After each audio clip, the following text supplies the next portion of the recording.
What certificate, university mark list, and getting a rank come for here? And how many year bond working here?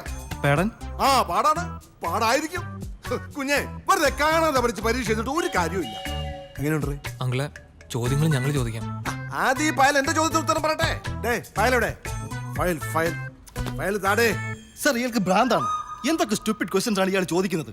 എന്റെ certificate ഇതാ, എനിക്കിവിടെ ജോലി തന്നാലും വേണ്ട. Uncle, അടുത്തതൊരു ജാനകിയാ, അച്ഛന്റെ റെക്കമെൻഡേഷനാ. ആ കുട്ടിയോട് ഞങ്ങൾ സംസാരിച്ചോളാം. ആയിക്കോ. ആമ്പിൾ എന്നുള്ള സ്റ്റാൻഡേർഡ് സാധനങ്ങൾ വരുമ്പോ ഇങ്ങോട്ട് ഏൽപ്പിച്ചാൽ മതി.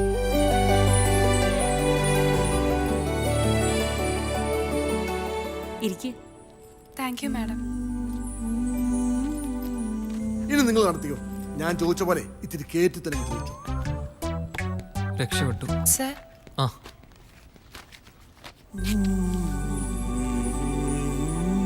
ഡിഗ്രിക്ക് 85% ഉണ്ടായിരുന്നല്ലേ? നൈസ്. Thank you madam. ശരി, ഞാൻ വിളിക്കാം. സാജ, ഇന്റർവ്യൂവിന് വന്നൊരു പെണ്ണ് തലയുറ്റി വീണു. നീ ഒന്ന് വന്നേ. ഒന്ന് വിളിച്ചു നോക്കി. ജാനകി, ജാനകി, ജാനകി. എന്ത് പറ്റിയടേ? തല ചുറ്റി വീണതാ. ഗർഭിണിയായിരിക്കും. കുട്ടി സിംഗിളാ? സിംഗിൾ ആണോ ഡബിൾ ആണോ എന്നൊക്കെ സ്കാൻ ചെയ്തല്ലേ പറയാൻ പറ്റൂ. ശരി, പോയേക്കാം. ഒന്ന് നോക്കിക്കോണേ.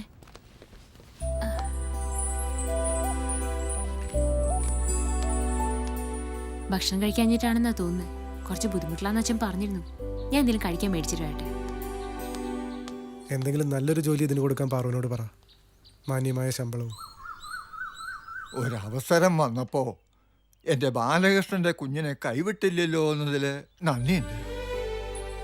ഒത്തിരി മനസമാധാനം തോന്നുക. ഓഫീസിൽ ജെ.കെ. ബാലകൃഷ്ണനും രണ്ടല്ലായിരുന്നു, ഒന്നാ. എപ്പോഴും അങ്ങനായിരുന്നു. പക്ഷെ എന്നെ കളഞ്ഞിട്ട് അവനങ്ങ് പോയി. ബാലകൃഷ്ണന്റെ മോള് എനിക്ക് മോള് തന്നെ. ജാനകിയുടെ അച്ഛനെ പലപ്പോഴും സാമ്പത്തികമായി സഹായിക്കാൻ ജെ.കെ. നോക്കിയതാ. ഒന്നിനും വഴങ്ങിയില്ല.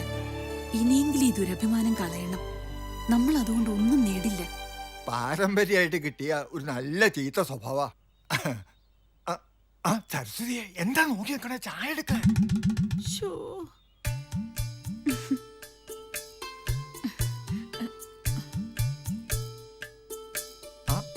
എന്താ എല്ലാവർക്കും ഒരു പരിങ്ങല്? മുത്തച്ഛ, ചായ ഇടണമെങ്കിൽ പാലും പഞ്ചസാരവും തേയിലയും വെള്ളവും ഒക്കെ വേണ്ടേ? അതിനിവിടെ വെള്ളം മാത്രമേ ഉള്ളൂ. പിന്നെ ഇങ്ങനെ ചായ ഇടുന്നേ? ആ, നിങ്ങളൊന്ന് കണ്ടില്ലേ? ആ സൈറ്റ് തന്നെയാ. ആ, അത് തന്നെ. ഞാൻ സാധനം കൊടുക്കാം. ഡാ, ആ ഹോട്ടൽ പ്രൊജക്ടിന്റെ സ്ഥലം കണ്ടില്ലേ? അവരാ. സാജന, തീർച്ചയായിട്ടും സ്കെച്ചും പ്ലാനും കൊടുത്തേക്കണം. ശരി. ഞാൻ നമ്മുടെ ടോട്ടൽ 3 months വർക്കും പ്രോഗ്രസ് നോക്കുമായിരുന്നു. And it's really a miracle achievement. സാജന് കിട്ടിയ പണത്തിൽ നിന്നും നമ്മൾ എടുത്തത് എത്രയാ? 50. എത്രയാ? 50. ആ, വേണമെങ്കിൽ ആ 50 അടുത്ത മാസം തിരിച്ചു വയ്ക്കാം. ഞാൻ ആലോചിക്കുന്നത് തിരിച്ചാ. ബാക്കിയും കൂടി ഇവിടെ എടുത്ത് ഇൻവെസ്റ്റ് ചെയ്താലോ? ഓക്കെ. അത് വേണ്ട. ഞാൻ എല്ലാം കേട്ടതാ. പാറു പറഞ്ഞാ ശരി. ഡാ, നമ്മളിപ്പോ 100 കിലോമീറ്റർ സ്പീഡിലാണ് പോയിക്കൊണ്ടിരിക്കുന്നത്. നീ ചുമ്മാ ഇടയ്ക്ക് ഒരു ബ്രേക്ക് കൂട്ടാൻ നോക്കോ? സ്പീഡ് ഒന്ന് കുറച്ച് സൂക്ഷിച്ച് ഓടിച്ചു നോക്ക്. ഇടയ്ക്ക് ബ്രേക്ക് ചവിട്ടേണ്ടി വരത്തേ ഇല്ല. തുടങ്ങി രണ്ടും കൂടി. സാജൻ പറഞ്ഞത് ഒരർത്ഥത്തിൽ ശരി. റിസ്ക് മുഴുവൻ എടുത്തിരിക്കുന്നത് അവരാണല്ലോ. May I come in? Yes, come in. Sir, ഒരു 6 ഏക്കർ പാഡി ഫീൽഡിന്റെ പാർട്ടി വന്നിരുന്നല്ലോ, അതെന്തായി? അവർ വിളിച്ചിരുന്നോ? സർ, അവരെന്നെ വിളിച്ചോണ്ടിരിക്കുക. ഞാനൊരു ലേശം വെയിറ്റിട്ട് നിൽക്കാണ് സർ. ആ ടീം അത്ര ജെനുവിൻ അല്ല. എൻ്റെ വീടിൻ്റെ ഏകദേശം അടുത്താണ് ഈ സ്ഥലം. ഞാൻ അന്വേഷിച്ചു. പിന്നെ അതിലൊരു മൈനറും. എനിക്കെന്തോ ആ ഡീല് വേണ്ടെന്നാണ് തോന്നുന്നത്. ജാനകിയുടെ ജഡ്ജ്മെന്റ് അങ്ങനെ തെറ്റാറില്ല. അങ്ങനെയാണെങ്കിൽ അത് വേണ്ടെന്ന് വെക്കാം അല്ലേ? ആലോചിച്ച തീരുമാനം പറഞ്ഞാൽ മതി, ഞാൻ അറിയിച്ചേക്കാം.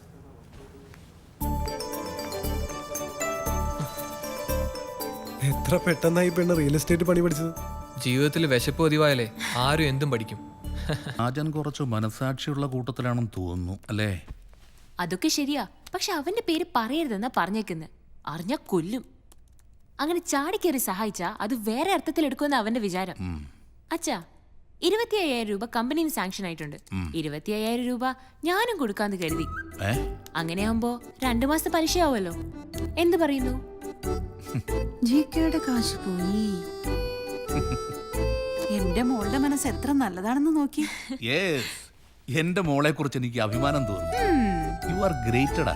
താങ്ക് യു അച്ഛാ. So sweet. അച്ഛാ, ഒരു 25,000 എന്റെ അക്കൗണ്ടിൽ ഇട്ടേക്കണേ. ഞാൻ എപ്പോഴേ വിചാരിച്ചതാ. ഏത് അക്കൗണ്ടിൽ ഇടുന്ന അച്ഛാ? എടേ, ആ ഇന്നോവ ഞാൻ ഒതുക്കി. 2007 മോഡൽ, 1,00,000 കിലോമീറ്റർ ഓടി, 7.5 ലക്ഷം രൂപ. ഓക്കെ അല്ലേ? ഡേ, തന്തെ ഒന്ന് ഇരിക്കാൻ പറയടേ ഓഫീസറെ. അച്ഛൻ എന്റെ മുമ്പിൽ ഇരിക്കണമെങ്കിൽ ഞാൻ പറയണോ? ആ, കാര്യങ്ങളൊക്കെ അച്ഛൻ നോക്കി നടത്തിയാൽ മതി. ആ. അലമ്പാക്കരുത്, അത്രേ ഉള്ളൂ. ഞാൻ അലമ്പാക്കൂല, പക്ഷെ ഇവിടെ ചില അലമ്പുകളുണ്ട്. ഡേ, ആ പെണ്ണില്ലേ ജാനകി, ഞാൻ രാവിലെ നോക്കുമ്പോൾ അവൾ നിന്റെ ഡോറിന്റെ വെളിയിൽ നിന്ന് തൊഴുന്നു, ഈ അമ്പലത്തിലൊക്കെ തൊഴുന്ന പോലെ. ഡേ, ആ കൊച്ചിന് എന്തെങ്കിലും കുഴപ്പമുണ്ടോ ഡേ? ആ, എനിക്കറിയില്ല. ആ, ഒന്ന് ശ്രദ്ധിച്ചോണേ. നേരത്തെ പറഞ്ഞ അലമ്പ് അതുണ്ടാവാതെ. എന്താ? ആ,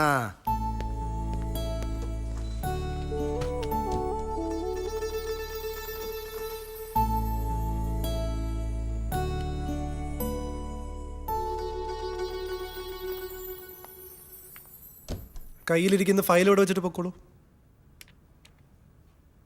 ഓ, ഫയലില്ലല്ലേ? എന്നാ പിന്നെ ഇപ്പൊ പോയിട്ട് പിന്നെ എപ്പോഴെങ്കിലും ഒരു ഫയലുമായിട്ട് വന്നോളൂ. Thanks sir. ഇക്കാലത്തൊരു മനുഷ്യന് ചെയ്യാത്ത സഹായ സാർ ചെയ്തത്.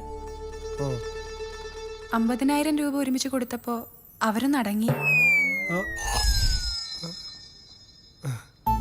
ഞാൻ ചോദിക്കാതെ തന്നെ എന്നെ സഹായിച്ച സാർ എൻ്റെ ദൈവമാണ്.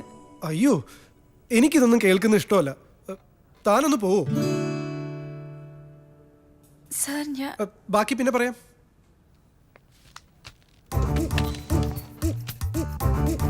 ദാ, ഒന്ന് വരൂ. എന്താടാ അത്യാവശ്യം? അവളില്ലേ ആ പന്ന പാർവതി, അവള് പരിച്ച പണിയണ്ട. അവള് പറഞ്ഞിരിക്കുന്നു ജാനകിയുടെ അടുത്ത് ആ കാശ് കൊടുത്തത് ഞാനാന്ന്. നമ്മൾ അവളോട് പ്രത്യേകം പറഞ്ഞിരുന്നതല്ലേ? മാത്രോ 25,000 അല്ലേ കൊടുക്കാൻ പറഞ്ഞത്? അതെ. അവള് കയറി 50,000 കൊടുത്തിരിക്കുന്നു. 25,000 മാത്രമേ ഓഫീസിൽ നിന്ന് കൊടുത്തുള്ളൂ. അത് ഞാൻ ചോദിക്കടാ. ആ പെണ്ണ് ഇപ്പൊ വന്ന് ഞാൻ ദൈവമാണ് അതാണ് ഇതാണ് ഒരുമാതിരി പൈങ്കിളി ഡയലോഗ്. അവളെവിടെ ആ പർവ്വതം? കയ്യോടെ കിട്ടിയാലേ 2 പറയാൻ പറ്റൂ. അത് ഞാൻ പറഞ്ഞോളാം. നീ പറഞ്ഞ ഡോസ് കൂടി പോവും, പിന്നെ കരച്ചിലും പിടിച്ചില്ലാവും. കൂൾ ഡൗൺ മോനെ. നിന്നെ ജാനകി കയറി പ്രേമിക്കുന്ന പേടിച്ചിട്ടാണോ? പോടാ പോലെ ഒരു സൈക്യാട്രിസ്റ്റ് വന്നിരിക്കുന്നു. ഡാടാ ഡാടാ.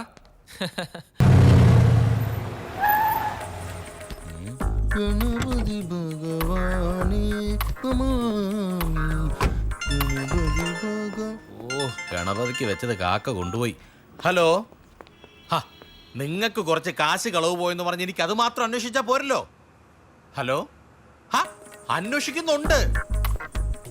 ഒരു സബ് ഇൻസ്പെക്ടറിന്റെ ചുമതലകൾ എന്തൊക്കെയാണെന്ന് താങ്കൾക്കറിയാവോ? എന്ത് രാജ്യം ഭരിക്കാൻ വേറെ ആളുണ്ടെന്ന്? അതൊക്കെ ഒരു പേരിനല്ലേ ഉള്ളൂ. കാര്യങ്ങൾ നോക്കാൻ ഞങ്ങൾ തന്നെ വേണം.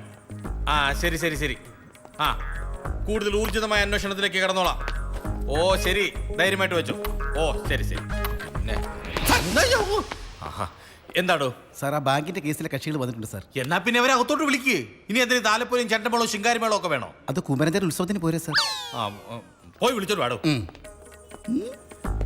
ഗണപതി ഭഗവാനേ നമാമി.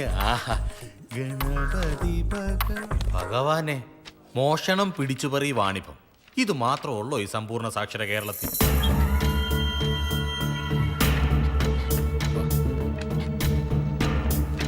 അയ്യോ, നമസ്കാരം സാറുമാരെ. നമസ്കാരം. 3 പേർക്ക് സുഖമല്ലേ? അതെ.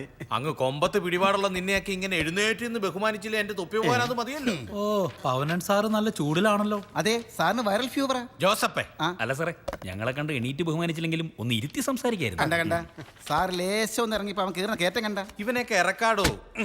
ഈ കേസൊന്ന് പഠിക്കട്ടെ, എന്നിട്ട് തീരുമാനിക്കും ഇവനെയൊക്കെ ഇരുത്തണോ അതോ കിടത്തി ഉരുട്ടണോന്ന്. 3ാമത്തെ ഒരു ഐറ്റം കൂടെ വേണ്ടി വരും. അതെന്റെ വക യവന്.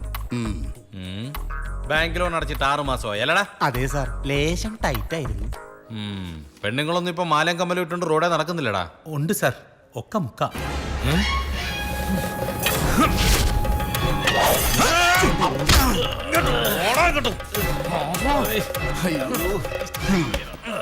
ഒരു തമാശ പറഞ്ഞപ്പോ അവന്റെ ഒരു ഏതേലും പെണ്ണിന്റെ കാതിലോ കഴുത്തിലോ കിടക്കുന്ന സ്വർണത്തെ നീ തൊട്ടാ നിന്റെ കൈ ഞാൻ വെട്ടും. പറയടാ, ബാങ്കിലെ പൈസ എപ്പ അടയ്ക്കും?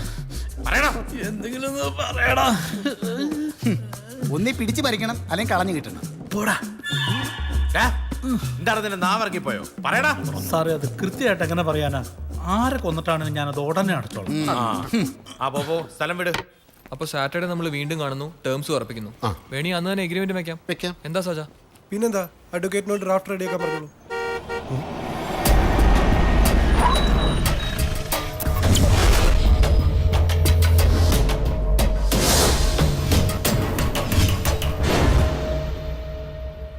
സാജൻ ഇവിടെ? ഞാൻ കണ്ടില്ല. ആ അത് സാരമില്ല, പറഞ്ഞാ മതി. എന്നാ ശരി. എല്ലാം പറഞ്ഞോല്ലേ. അവനിത് എവിടെ മാഞ്ഞതാ?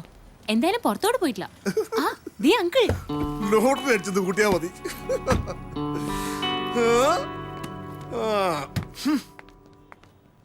എന്തു പറ്റിയടാ? എടാ, ഒരു സ്കോർപിയോ നമ്മുടെ ഓഫീസിന്റെ മുമ്പിൽ വന്ന് നിന്നോ? വന്നു. അതിനെന്താ പ്രശ്നം? അതിന്റെ നമ്പർ KL018999 അല്ലേ? അതെ. എടാ, അത് ആ വണ്ടിയാടാ അന്നത്തെ. എന്നിട്ട് അവന്മാരെവിടെ? ആ മൂവർ സംഘം. അവരെയൊന്നും ഞാൻ കണ്ടില്ല. അത് ഓടിച്ചോണ്ട് വന്നത് എന്റെ അച്ഛനാ. അച്ഛനോ? ആ വണ്ടി എങ്ങനെ അച്ഛൻ്റെ കയ്യിൽ വന്നു? 2009 മോഡൽ, വെറും 60,000 കിലോമീറ്റർ ഓടി, super number, red colour Scorpio. എന്ത് കൊടുക്കണം? ഒരു 6 ലക്ഷം. ഓക്കെ, 5.5 വേണ്ട, 5. ഒരു 4 ലക്ഷം പറ, അതിന് കിട്ടുമോ? വേണ്ട, 3.5, 3.4. അയ്യ, ചുമ്മാ കിട്ടി.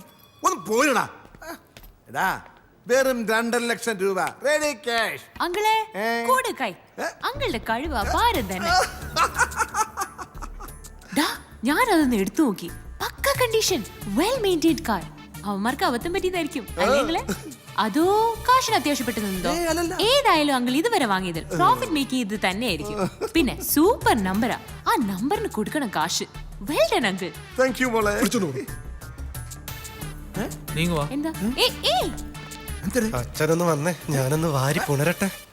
സൂപ്പർ കാറാ. ഈ വിലക്ക് ഇത് ഒന്നാന്തരം തന്നെ. അസല് നമ്പറും. അങ്കിൾ എവിടെ? ഒരു കൺഗ്രാചുലേഷൻ പറയണം. അടിപൊളി. 4 പുത്തൻ ടയറാ. ഞാനൊന്ന് അനക്കി നോക്കി, സസ്പെൻഷൻ വളരെ ക്ലിയറാ. വാസുട്ടിയുടെ കണ്ണു പിഴക്കില്ല. പക്ഷേ എന്റെ മകൻ പിഴച്ചു പോയി. ലോകത്തിന്ന് വരെ ഒരു മകനും അച്ഛന്റെ മുഖത്ത് നോക്കി വിളിക്കാത്ത പുളിച്ച തെറിയാ ഇന്ന് എന്റെ മുഖത്ത് നോക്കാതെ വിളിച്ചത്. അറിയാവോ? പലതിന്റെ അർത്ഥം എനിക്ക് മനസ്സിലായില്ല, ഇംഗ്ലീഷിലായിരുന്നു. എന്നാലും അവന്റെ മുഖഭാവം കണ്ടപ്പോ എനിക്ക് മനസ്സിലായി തെറിയാണെന്ന്.